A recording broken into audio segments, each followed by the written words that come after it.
Dans un quartier urbain animé, la vie suit son cours. Mais derrière chaque action se cache un choix entre vigilance et négligence. Fatou, ouvrière dans le BTP.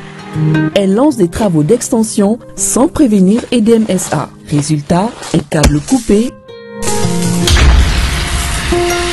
et tout un quartier privé d'électricité. Fatou, c'est la négligence, celle qui coûte cher à elle comme aux autres. Là-bas, voici Mamadou, chauffeur de taxi. En manœuvrant, il percute un poteau électrique. Il ne fuit pas. Il alerte immédiatement le centre d'appel des DMSA. Grâce à son geste responsable, un accident plus grave est évité. Mamadou, c'est le citoyen exemplaire. C'est lui qui agit pour la sécurité de tous. Mais tout le monde ne fait pas ce choix. Issa, il fait semblant de travailler. En réalité, il vandalise les coffrets électriques, arrache des câbles pour les revendre. Face aux installations électriques, chaque geste compte. Ne soyons pas comme Fatou ou Issa. Soyons comme Mamadou. Vous êtes une entreprise? Avant d'engager tous travaux de creusement, veuillez contacter les services de EDMSA pour ne pas endommager les installations souterraines. Citoyennes, citoyens, signalez tout acte suspect, accident ou cas de vandalisme sur le réseau électrique, y compris au niveau des poteaux, en appelant le 36 077 ou à l'agence EDMSA la plus proche. Merci de votre collaboration.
ko aw danga na uka bamanakan kibaro konna la ka keni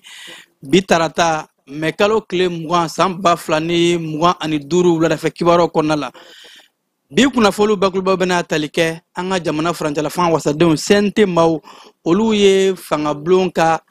PAG ni uyuka barake mene ka approuver ku sonama moko keme ani moko mwa ani shegi olu bolokorota ku sonama ma shimaye mumba foko amason ni 7 frame Mali ni Niger ka jenyoya konna la an ASC ka bolonyoma konna la era ka fo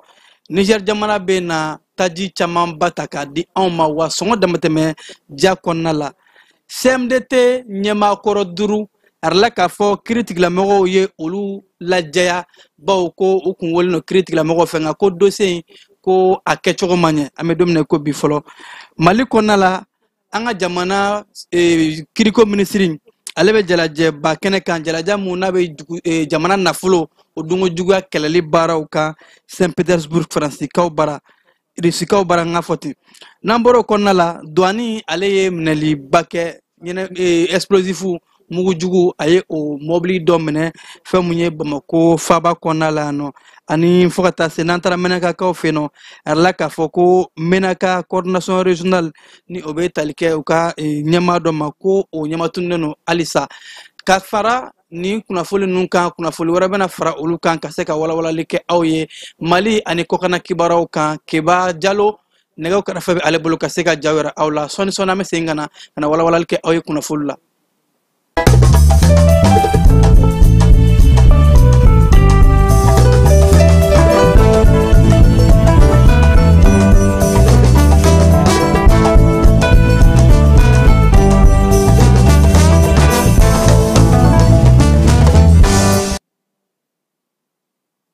ame senga fo kokura aw mun jani suganti kaseka aw kuna foli na fanya fa chogomna an donkan kɔnɔna la an ka furancɛla fanga wasadenw ni o ye conseil national de transition olu jɛra ka premier ministre lamɛn jamana ɲɛmaaso ye hakilina mun ta ni o ye programme d'action gouvernementale ye san 2025 ka taa bila san 2026 la o baaraw de taara ka taa a ɲɛfɔ wasadenw ye CNT kɔnɔna la ni ka tila ka kɛnɛ di CNT maaw ma u ka se ka ɲininkaliw kɛ ɲininkaliw kɔfɛ CNT maaw olu bɛ kalataw kɔnɔna la yɛrɛ k'a fɔ wasaden mɔgɔ 128 olu da yɛrɛ k'a fɔ ko u sɔnna jamana ɲɛmaaso ka nin baara gafe in na maa si de ma sɔrɔ CNT kɔnɔ wasadenw na mun y'a fɔ ko ale ma sɔn a ma o de kɔnɔna la yɛrɛ la k'a fɔ an ka jamana premier ministre ale ye a ka nisɔndiya yira ni ka tila ka foli lase CNT maaw ma ani CNT ɲɛmaaw ko u ye wulikajɔ mun kɛ wa baara mun bɛ jamana ɲɛmaaw ka hakilina k'a fɔ ko baara bɛ kɛ cogo cogo bɛɛ lajɛlen da kan ka don a la ni o ye CNT maaw ye olu bɛ jamana kɔnɔdenw ka olu nɔnabila kɛ wasabulon kɔnɔ la ko u b'u fo ka hakilina di la an bɛ jɛ an bɛ général de division Abdoulaye Mayiga ale ka dantigɛliw kalafili kɔfɛ an b'o lajɛ keba an tɛ fanfɛ ka sɔrɔ ka segin ka na. Ka ɲɛsin san fila ma 2025 ani 2026 donc depuis vendredi ala barika la an ye o gafe in ka bon kosɛbɛ an ye o gafe yira ka présenter CNT mɔgɔw la mais bi min na fana bon CNT mɔgɔ ɲininkali caman kun b'u bolo u sera k'o ɲininkali kɛ donc vraiment cɛ gafe in ala barika la an kun bɛ mun ɲini ala y'o d'an ma mais o tɛ ka yira k'a fɔ ko baara banna je crois que sisan de baara gɛlɛman yɛrɛ bɛna daminɛ parce que n'i ko jamanadenw ma k'a fɔ ko an bɛ nin kɛ a ka ca ala fɛ fo an ka se ka nɔ bɔ a la an k'an jija cogo sugu bɛɛ la donc vraiment nin kɛnɛ in kan ka kan an ka jamana ɲɛmɔgɔ k'o fo a ye danaya mun ta k'a d'an kan o tɛmɛnen kɔ a ka kan an ka CNT ɲɛmɔgɔ général de corps d'armée Malick Diaw ani CNT mɔgɔ bɛɛ lajɛlen fo vraiment u ye danaya mun ta k'a da cɛ gouvernement kan nin gafe in kan mais n y'a fɔ cogo min na baara mun don k'a fɔ ko gouvernement kelen c'est vrai que gouvernement de y'a yira mais gouvernement kelen tɛ se je crois que vraiment ka kan an jigi bɛ mun kan an jigi bɛ ala kan o tiɲɛ mais an jigi bɛ jamanadenw ka u ka dɛmɛ n'u ka cɛsiri n'u ka dugawu kan pour que vraiment an ka se ka nɔ bɔ ni fɛn fɛn fɔra bi jumadon ni ani bi cɛ an bɛ dugawu kɛ vraiment ala k'an ka jamana kisi ala k'an ka laɲiniw bɛɛ sabati merci. an bɛ to CNT baaraw kɔnɔna la halisa wasaden mun bɛ yen nɔ ni o ye Mamadu Awa Gasama ye ale fana ye a ka dantigɛliw kɛ ka kɛ ni wasadenw ka kala tali ye ni u sɔnna PAG ma donc an bɛ jɛ an bɛ Mamadu Awa Gasama ale ka kɔrɔfɔw lajɛ. Fa balola Mali la n b'aw balola Mali la hali bi ne b'a ka Mali joli susu san 31 ne b'aw ɲininka monsieur le journaliste tile 30 don wa kalo 30 don wa neri 30 don wa miniti 30 tɛ sa sofi a fɔra arabukan na ko hubbul watani min al-iman ka k'i faso fɛ limaniya dɔn ne bɛ Mali ko de la mais n ye mun ye ɲɛna n bɛna fɔ aw ɲɛna a b'a sari Abdoulaye Mayiga ɲɔgɔn tɛ premier ministre Abdoulaye Mayiga ɲɔgɔn tɛ général corps de l'armée division Abdoulaye Mayiga depuis yan n'a ka se bi mɔgɔw b'a dɔn hakili min b'a la hakili basigilen don a bɛ mɔgɔ bonya a b'a ka jamana fɛ o preuve ye jumɛn ye Kandi Sogɛl an kɔrɔkɛ a banana bɛɛ bɛ bana jɔn ye entraînement assuré c'est Abdoulaye Mayiga a nana a ye département in gérer depuis o la jalosi nana kɛlɛya nana k'a fɔ nin filɛ mɔgɔ mɔgɔ ni hakili b'i la i b'a yira k'a fɔ don dɔ nin bɛ kɛ Mali premier ministre ye o de nana a y'a baara de kɛ merci lui an hakili la ko tanu min ka fisa ni tanu bɛ ye a b'o dɔn wa mɔgɔ ba sinamuso k'a fɔ ne den ɲɔgɔn tɛ o kɔrɔ ye mun ye à l'époque k'a to intérim la Kasimu Tapo Adema don ministre kɔrɔ don député kɔrɔ don a ko a ma Abdoulaye ɲɔgɔn ye ladabu ni juku ɲuman na mais n'i ye Abdoulaye ta n'i bɛ jɔn tanu général Laramɛ Asimi Koyita an b'o de tanu n'i y'a mɛn jɔn kun na di sababu ɲuman fɛn fɛn bɛ gouvernement kɔnɔ bi n'a ɲana bolo an b'a tigi tanu mais a tanu bɛ laban joona na ça c'est Asimi bɛ Mali fɛ a y'a bila place min na a y'a fa o preuve ye jumɛn ye 31 na san 31 monsieur le journaliste n ye politique générale bɛ a b'a fɔ PAG an b'a fɔ DPG i bɛ baara min kɛ a ko 25 26 a ma taa yɔrɔ jan na o a ye programme min dilan a y'a ye Mali bɛɛ bɛ ɲɔgɔn sɔrɔ a kɔnɔ an nana o la bi minnu bɛ question posé ka posé question dɔ bɛ dɔw y'u posé dɔrɔn k'a fɔ ko muso ye ɲɛ vidéo la sinon foyi ma to kɔfɛ a ka péage ɲɔgɔn tɛ ma deli ka ɲɔgɔn ye san 30 in kɔnɔ mais l'homme propose je dispose an bɛ mun ɲini gouvernement fɛ ani Assimi a ye programme min dilan ala k'a to hali n'a ma bɛɛ kɛ a ka kɛ 50% ou 60% dɔ bɛ kɛ o l'état c'est continuité e b'i ta fɔ ala b'a ta kɛ moi je crois k'a ye mun kɛ bi a bɛ sali kɔnɔ mɔgɔ o mɔgɔ ye kuma ta bɛɛ y'a apprécié k'a fɔ a ka document c'est clair net a précisé don a détaillé don moi je crois que honnêtement mais ne ye fɛn dɔ mɛn bi oui a bɛ faamu politique kunda n'i y'a ye ne ɲɔgɔn interpellation kɛla tɛ a b'a kalama le temps de IBK ne ye ministre sɛgɛn o question bɛ na n b'aw ɲininka mun n'a to Gassama tɛ kuma sisan n bɛna fɔ aw ye dɔw ko n da munnen don n da bɛ tulu la wayi n kɔni bɛ nɛɛma la bi il faut le dire n bɛ chaîne tɛ kɔnɔ mais fɛn min bɛ n dusukun na Mali ko Mali d'abord avant de critique Mali d'abord n bɛ n profité o la ka kuma dɔ fɔ aw ɲɛna n tun bɛ bɔ yan tuma min na fɛn dɔ tun bɛ yan bravo le gouvernement.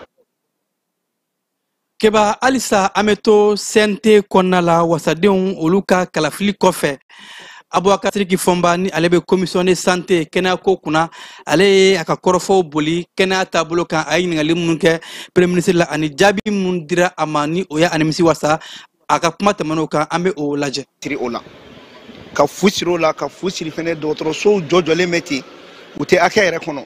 ka fɛɛrɛ ɲini olu la n'i y'a jateminɛ dɔgɔtɔrɔso bɛ taa fɔ 900 800 ani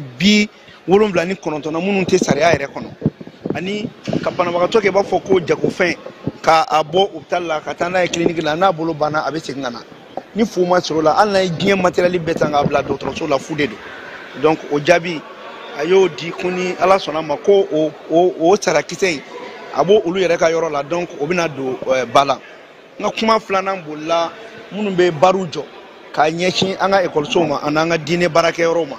a ko k'o fana tɛ sariya kɔnɔ ni o yera yɔrɔ o yɔrɔ o kan ka ɲɛfɔ faamaw ɲɛna walasa u ka fɛɛrɛ ko la donc o b'a yira k'a fɔ n'o bɛ yɔrɔ o yɔrɔ maliyɛnw u mana kɛ fan o fan fɛ u k'a fɔ an ka fɛɛrɛ tigɛ o la n ka kuma sabanan bolila luwanse ko kan bɛɛ b'a dɔn k'a fɔ bi ni luwanse n'a jiginna a bɛ mɔgɔ caman lafiya mais a y'a yira n na k'a fɔ luwanse ko kuma in a ko tun bɛ ten na a mɛnna u ye ɲɔgɔn ye caman k'a kan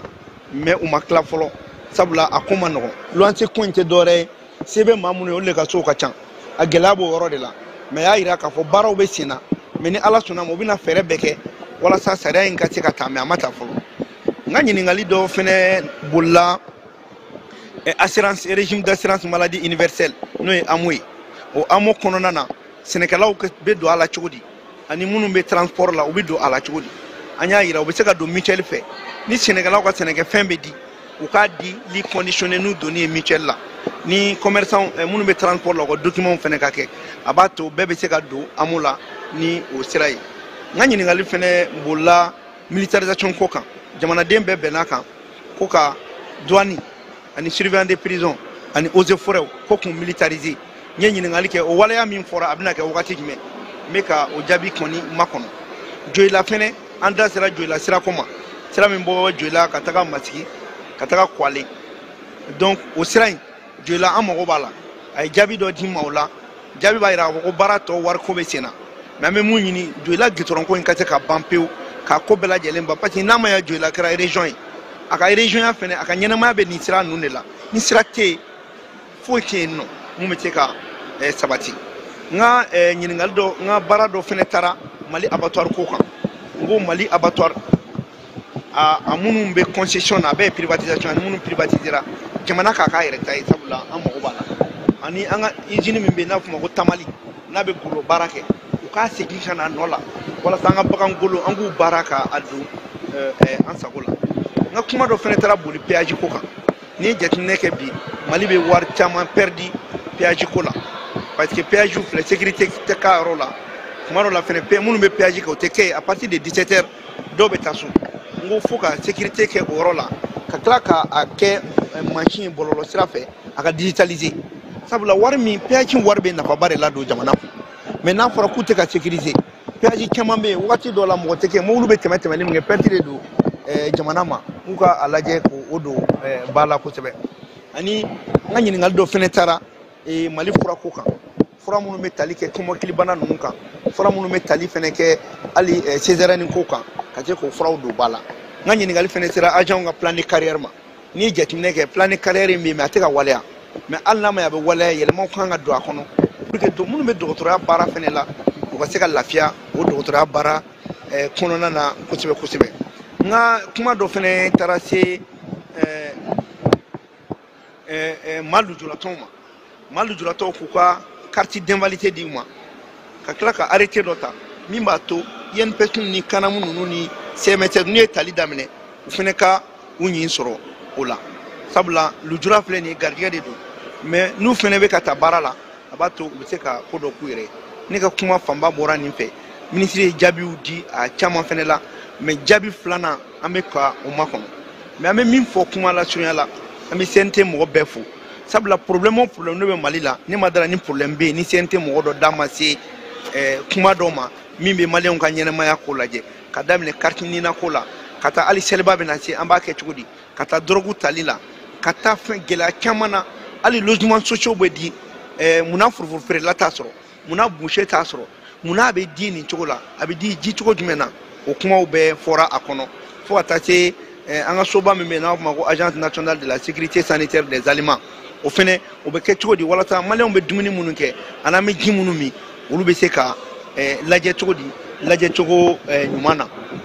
o yɛrɛ senfɛ fɛnɛ ne yɛrɛ ka ɲininkali dɔ taara lajɛ an bɛ kɛlɛ mun na diɲɛ kɔnɔ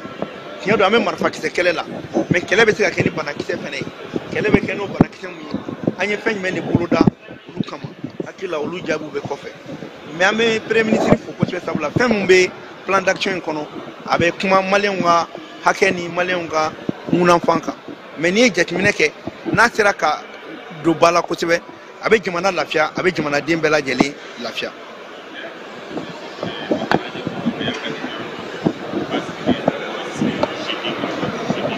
Han?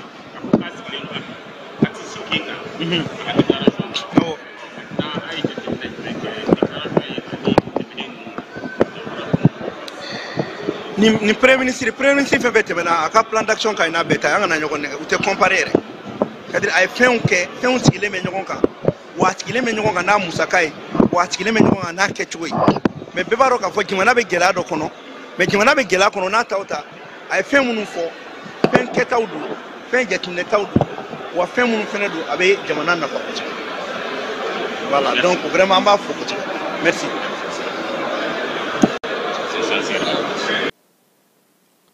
Kiba n'an bɔra CNT kɔnɔ an bɛ taa AES ka baaraw bunakun kan bawo bɛɛ yɔrɔ k'a fɔ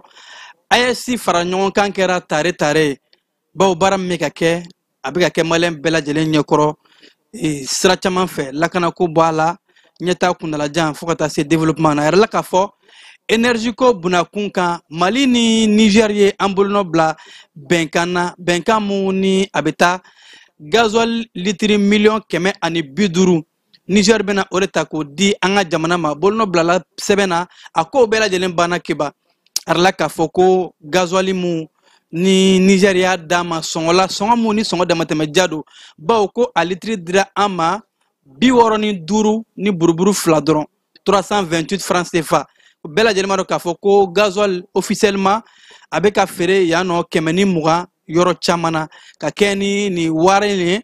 ye an ka jamana énergie du Mali taji a kan ka taa di olu de ma yaasa kuranko a bɛ se ka caman ba ta a la cogo min na ko nin ye nisɔndiyakoba ye nin b'a yɛrɛ k'a fɔ AES bɛ ka taa cogo ɲuman fɛ nin b'a yɛrɛ k'a fɔ bɛnkanw bɛ ka tɛmɛ jamana saba ni ɲɔgɔn cɛ ha ka ja an ka Mali ani Niger jamana ani baara kɛra mun ɲɔgɔn cɛ yaasa ka se ka caman ba ta ka bɔ kuranko gɛlɛ la an ka jamana kɔnɔ. Kiba n'an bɔra o kɔnɔna la an bɛ taa kiriko bunakun kan n y'a fɔ a ye cogo min na an ka jamana kiri minisiri ale bɛ Russie jamana kɔnɔna la Saint Petersburg a bɛ forum belebeleba kɛnɛ kan nka Kiba yan'o cɛ an ye kibaruya dɔ sɔrɔ bi ka yɛrɛ k'a fɔ ko Bamako kɔnɔna la yan nɔ Mali kɔnɔna la yan nɔ maa mun ka caw ɲɛsinnen don pénitentiaire kasobon olu la kɔlɔsili ni o ye directeur régional de l'administration pénitentiaire kibaruya kun fɔlɔ mun n'a y'a sɔrɔ o y'a yɛrɛ k'a fɔ ko ale lasagora bi ko k'a bila mana de dépôt la kibara muni anya soro Mali 24 ale ka bolosra sanfɛ nga fɛ mun ye Abdallah kun jumɛna amena oberge kuna foli wɛrɛ ko lase aw ma don nataw la nga fɛ mun ye directeur régional ye ko a tɔgɔ ye général Abdoulaye Maïga fo maaw ka préprelatigɛ ale ni premier ministre tɛ kelen dɛ général Abdoulaye Maïga ko o ye kasobon bɛɛ lajɛlen ɲɛma ale de don ko bi don in na k'a minɛna ka a lasago n y'a fɔ ye cogo min na kibara minnu mana bɔ a la an bɛ o lase maaw tulo kan keba an bɛ to Irisi jamana kɔnɔ la an ka jamana kiri minisiri ni o ye Mamadu Kasoge ale bɛ forum belebeleba kɛnɛ kan forum mun n'a bɛ tali kɛ kiriko ani fo ka taa se jamana nafolo bɛ se ka lakana cogo di maa minnu bɛ jamana nafolo jogojuguya ka a duncogo cɛjugu la olu bɛ se ka lasago cogo di ni jalajɛba in bɛ ka kɛ o de kan a ta ko 13nan Irisikaw bara Saint Petersburg arala k'a fɔ an ka jamana kiriko ani adamadenya akɛ lapasali minisiri Kasoge y'a yɛrɛ k'a fɔ kɛnɛ in kan a kɛlen ka kuma ta ko nin ye hakilina ɲumanba ye baw ko Mali jamana kɛlen don ka wulikajɔ minnu kɛ ni sanga in na a bɛ don ni jalajɛba in hakilina kɔnɔ baw ko ni sanga in na an ka jamana ɲɛmaaw ye fɛlɛ bila sen kan ka se ka an ka kiri gafew k'u kologiriya an ka code pénaliw ko fɛn camanba de farala kan ani yɛlɛma fɛnɛ donna la ko nafolo jamana ka nafolo yaasa ka se k'a lakana mɔgɔ minnu mana jamana ka nafolo dun keba k'u k'a fɔnɔ o fɛlɛw bɛɛ lajɛlen taara an ka jamana ɲɛmaaw fɛ u ye kiri camanba de bila sen kan ka kɔdi caman bila sen kan kɔdi minnu bɛ yen nɔ ni u ye procureur kɛrɛnkɛrɛnnen bila jamana foroba nafolo la kɔlɔsili ani fo ka taa se jamana kɔnɔna la ka se ka bɛɛ ka baaraw la kɔlɔsi n'i ye nafolo dun i ka a fɔnɔ fɔlɔ ko nafolo tun bɛ dun u bɛ datugu maa mun ye nafolo dun u bɛ bila nafolo in tɛ ye tuguni nafolo bɛ k'a bannen nka sisan k'o t'a la dɛ hali n'i nɔ minɛ na nafolo min kun kɔrɔ n'i datugura i mana b'i ka kaso la kiba nafolo hakɛ i b'a sara a kan ka segin ka na jamana wakana kɔnɔ cogo min na o bɛ na an ka nafolo tɛ se ka tunu k'a fɔ ko e ye kaso kɛ dɔrɔn ko ye nafolo ko bannen ko kaso bannen kɔfɛ i kan ka nafolo mun sara wa amani min fana bɛ da i kan o bɛɛ lajɛlen ko fɛlɛ bilala ka se ka a bɛɛ lakɔlɔsi Kasoge y'i da don o kɔrɔfɔw bɛɛ lajɛlen na k'o kɔnɔna de la o sera k'a to an ka jamana ɲɛmaayaso ye miliyari 100 camanba de minɛ zon bolo jamana ka zonba kulo minnu bɛ jamana ka nafolo dun ko miliyari 100 kɔ o de minɛna u bolo k'u bila jamana wakana kɔnɔ ko b'a yɛrɛ k'a fɔ Mali kɔnɔ bi kiri bɛ ka a ka baaraw kɛ wa ko wulikajɔ bɛ ka kɛ halisa ka se ka dɔ fara kiri kologilali kan an ka jamana kɔnɔ keba halisa an bɛ to kiriko bunakun kan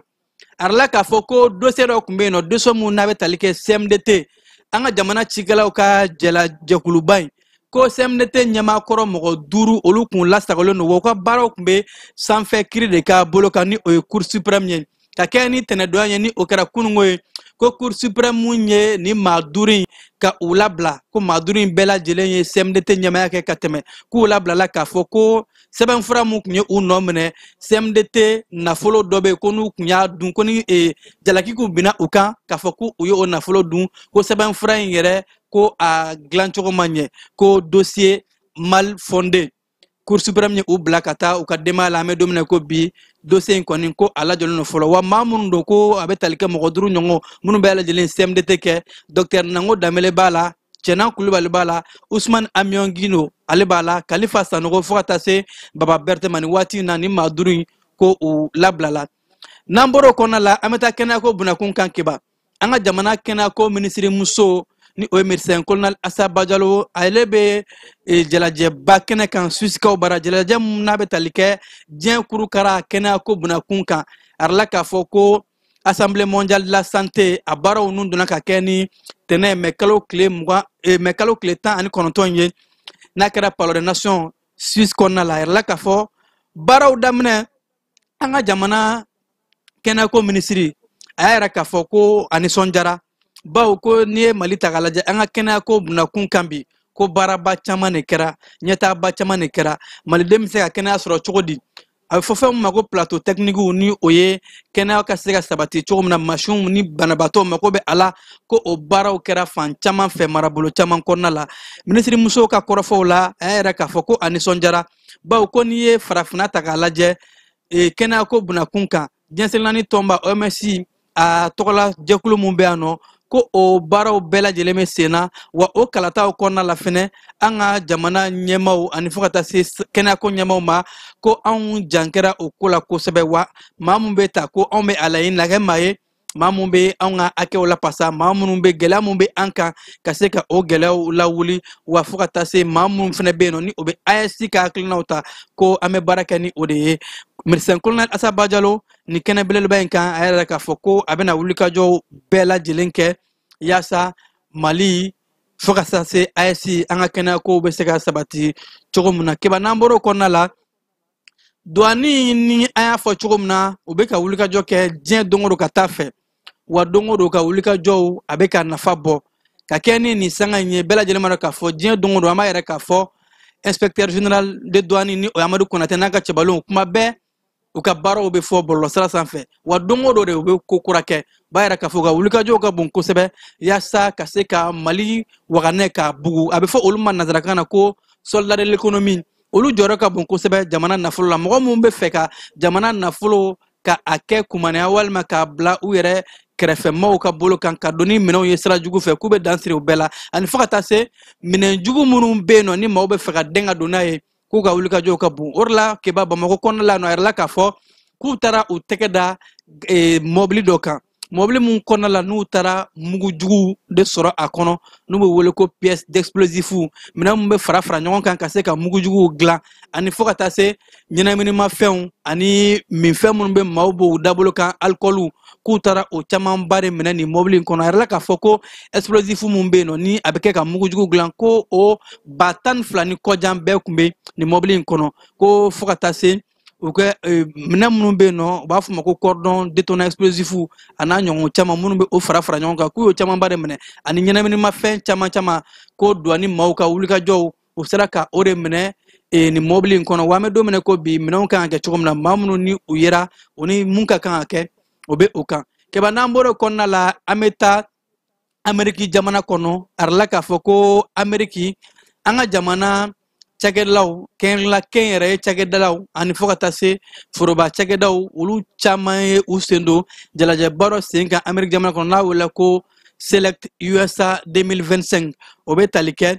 maa minnu be diɲɛ magobatigiw ye jagokɛlaw ani kɛnyɛrɛyew olu be se ka nafolo tɔnɔ bɔ cogo min na u be se ka baaraba caman kɛ malidenw ni Amérique jamanadenw ka bolo ɲɔgɔnma kɔnɔna la cogo min na a yɛrɛ la k'a fɔ ko délégation min kun taara Amérique jamana lasigiden muso min bɛ an ka jamana kɔnɔ ale de kun be délégation in ɲɛma ka fara an ka kɛnyɛrɛye maaba caman kan jalajɛba mun n'a kɛra Amérique faba kɔnɔ la Washington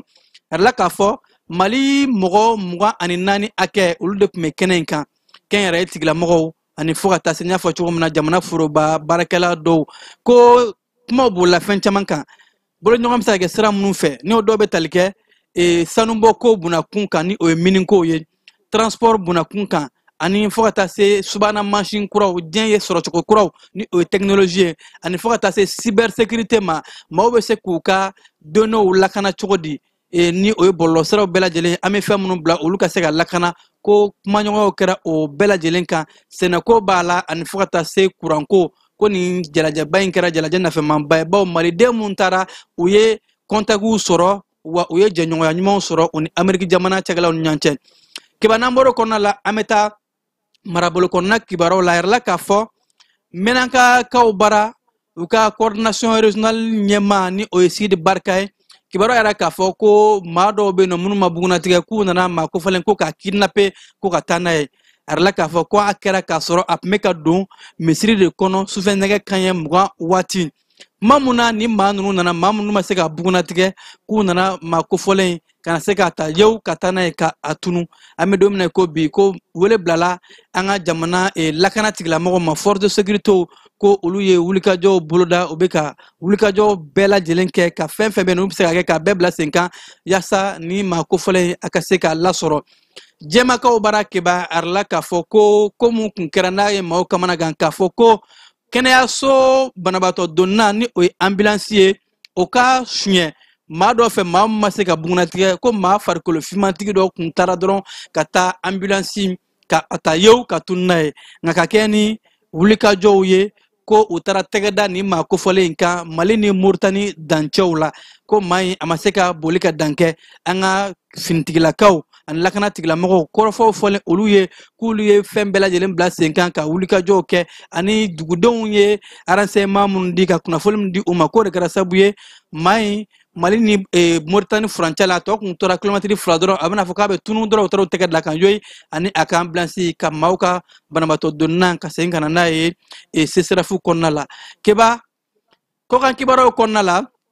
a yirala k'a fɔ Sénégalikaw ka premier ministre ni o ye Ousmane Sonko ye ni ale kun nana taama la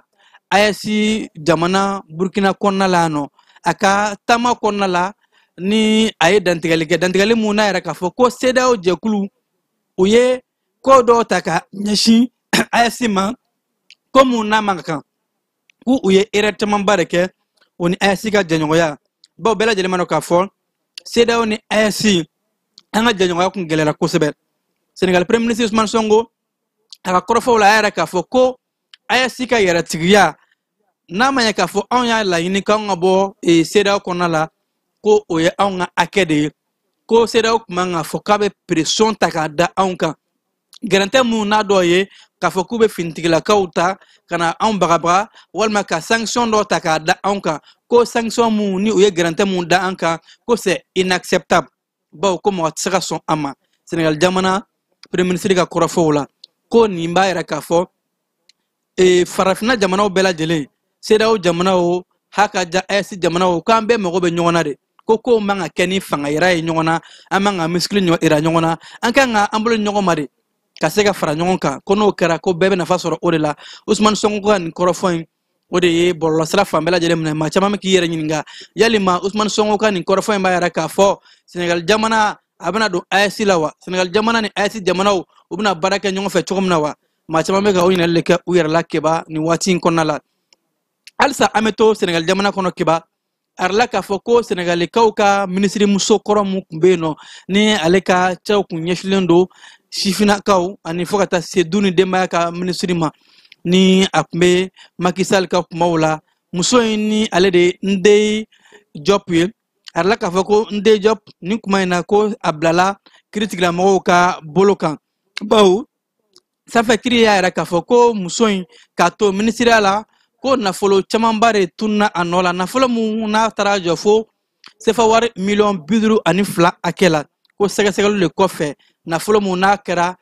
coronavirus kɛlɛli waatiw ni nafolo kun bilala ko fɔ covid ka se ka coronavirus kɛlɛ musow ka minisiriso in ka bolo kan ko nin waati in de la nin nafolo kofɔlen a yera a nɔ la ko kiiri tigilamɔgɔw ko jalaki binna a kan sɛgɛsɛgɛliw bɛ ka kɛ k'a lajɛ ni ko mun n'a bɛna bɔ a la angolakaw bara bana mun bɛ yen n'a bɛ wele ko choléra keba a yirala k'a fɔ choléra ye bana juguba ye bana in ko k'a daminɛ janvier kalo labanw na ko choléra yera mɔgɔ 108 de la Angola jamana kɔnɔna la wa k'a kɛra sababu ye ka maa mun bɔnɛ ani na n'i y'a sigi tan sara la kɛmɛ sara la mɔgɔ 32 3,2% ko a yera o mɔgɔw de la wa ko fɛn mun ye alerte bɔra jamana kɛnɛya tigilamɔgɔw fɛ k'a fɔ ko k'u janto ni banakisɛ in na banakisɛ mun ko n'a yɛlɛmali ka teli kosɛbɛ nin kɔrɔfɔ in fɔlen de ko Angola kɛnɛya tigilamɔgɔw ye wulikajɔw bɛɛ lajɛlen bila sen kan ka wele bila diɲɛ kɛnɛya ko ɲɛmaaw bɛɛ lajɛlen ma ko bɛɛ ka se ka fara u kan yaasa ka se ka choléra bana in kɛlɛ Israɛlikaw fɛ yen nɔ Israɛl y'a yira k'a fɔ ko olu bɛna fɛlɛ bɛɛ lajɛlen kɛ ko yaasa ka se ka Gaza territoire ka dankari kɛ o la ka o minɛ ka kɛ o ta ye kɔrɔfɔ mun ni a fɔra Israël jamana premier ministre Benjamin Netanyahu ale fɛ a yɛrɛ k'a fɔ k'u bɛna don kɛlɛ kɔnɔ k'u tɛna fiɲɛbɔda foyi di Palestinikaw ma Gaza territoire in k'olu bɛna wulikajɔw bɛɛ lajɛlen kɛ ka se ka yɔrɔ in minɛ ka kɛ o ta ye Russie ni Ukraine ka fɔɲɔgɔnkɔ bɛɛ lajɛlen b'a dɔn k'a fɔ a bɛ cogo min na bi ka kɛ ni ɲɔgɔn ye ba mun ni u kan ka taa kɛ Turkikaw fɛ yen nɔ Russie ani Ukraine ka bɛn kɔnɔna la ni jamana ɲɛmaaw y'u ban ka taa k'u ka mɔgɔw bila ka taa kumaɲɔgɔnyaw kɛra Vladimir Putin ani Donald Trump cɛ bɛɛ lajɛlen kɛmɛ ka yɛrɛ k'a fɔ ko Amérique jamana ɲɛmaa ale dɔrɔn de bɛ se ka taa ni Putin ye nin kɛnɛba in kan nka kɛ ni tɛnɛdɔnya ye a yɛrɛ k'a fɔ ko waati jan nɛgɛjuru sira fɛ jamana ɲɛmaa fila in u kumana wa ko kumaw bolila mun kan bɛn bɛ se ka kɛ cogo di Russie ani Ukraine ni ɲɔgɔn cɛ ko négociation fɔɲɔgɔnkɔw olu ka se ka ban cogo di a ka se ka sigi tabali kan k'a fɔ ɲɔgɔn ye an bɛ taa sira jumɛn ni sira jumɛn fɛ ko Donald Trump ale ye o kɔrɔfɔw de lase Vladimir Putin ma k'u ka fɛlɛ kɛ yaasa bɛn bɛ se ka na cogo mun na jamana ninnu ɲɔgɔn cɛ. N'an bɔra o kɔnɔna la kerecɛnw ka ɲɛmaaba mun bɛ yen nɔ ni o ye Léon Pape XVI ye arala k'a fɔ ka kɛ ni kununko tɛnɛdonya ye ale ye Amérique jamana vice président ɲɛmaadankan ka o bisimila ni o ye J.D. Vance ye arala k'a fɔ ko u ka kumaɲɔgɔnw bɛɛ lajɛlen bolila participation ni o ye seli mun kan ka kɛ ni u y'u ka seli baara daminɛ o ye o bɛ se ka kɛ cogo di taɲɛ bɛ se ka kɛ o la cogo di Amérique jamana kɔnɔna la ko kumaɲɔgɔnw bolila u kan kɛba an bɛ taa e fan fɛ an bɛ sɔrɔ ka na farikolo ɲɛnajɛ kɔnɔna la ka kunnafoni kuncɛ.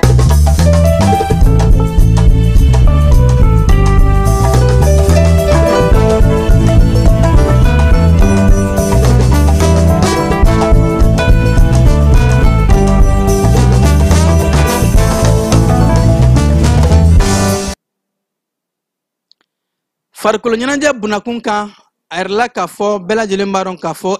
CAN U20 sifinnaka minnu ma san 20 sɔrɔ olu tun bɛ farikolo ɲɛnajɛ kɛnɛ kan ni o ye farafinna ɲɔgɔn kunbɛn kɛnɛba ye Sud-Afrique ani Maroc olu tun kari bɛ ɲɔgɔn na nka a yɛrɛla k'a fɔ ko Sud-Afrique jamana olu ye sebaya sɔrɔ Maroc jamana kan ni kɛnɛ belebeleba in ni 1 ani kanangolo nka fɛn mun ye ni jalatigɛbaga ye o tun ye Cameroun ka den ye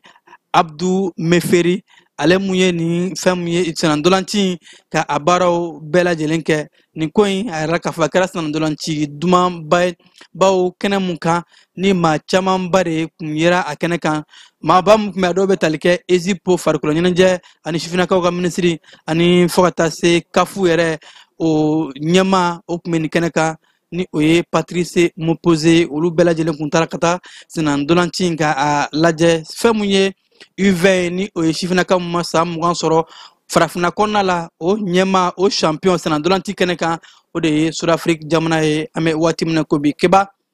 an b'a fɔ ni ne bɛ dan siri an ka bi bamanankan kibaru la ka kɛ ni tarata mɛ kalo tile 20 san 2025 wulafɛ kibaru kɔnɔna la ka aw fo k'aw koɲuman dɔn aw minnu kun sɔgɔlen don jani ka bɔlɔsiraw bɛɛ lajɛlen na k'a fɔ an ni ce jani sugantili la ka se ka aw kunnafoni jaw tun bɛ ka yira aw la aw balimakɛ Keba Jalo fɛ an bɛ ɲɔgɔn sɔrɔ kunnafoni kɛnɛ wɛrɛ kan yan'o cɛ a k'an bɛn.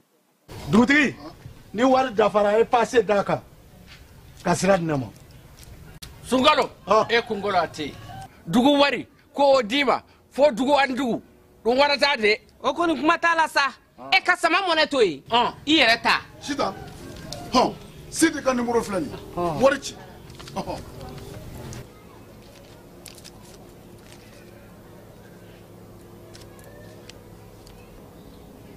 wari sera.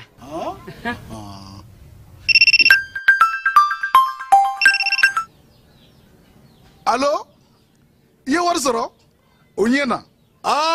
tiɲɛ yɛrɛ la ko ni sama bɛ maa min ɲɛ ko n komi t'i gosi. Ngonga. sama mɔnɛ i yɛrɛ ta a sɔngɔ ka nɔgɔn ni Mali wari ci sira bɛɛ ye dépôt ye fu ye wari bɛ ci fu ni application ye wa bɔsara ye musaka fitinin ye sama mɔnɛ ji ni courant bɛ sara n'a ye crédit bɛ ta n'a ye sanni feere bɛ kɛ n'a ye sama mɔnɛ nin y'anw maliyɛnw ta ye a y'a si filɛ ka nkalon bɔ n da.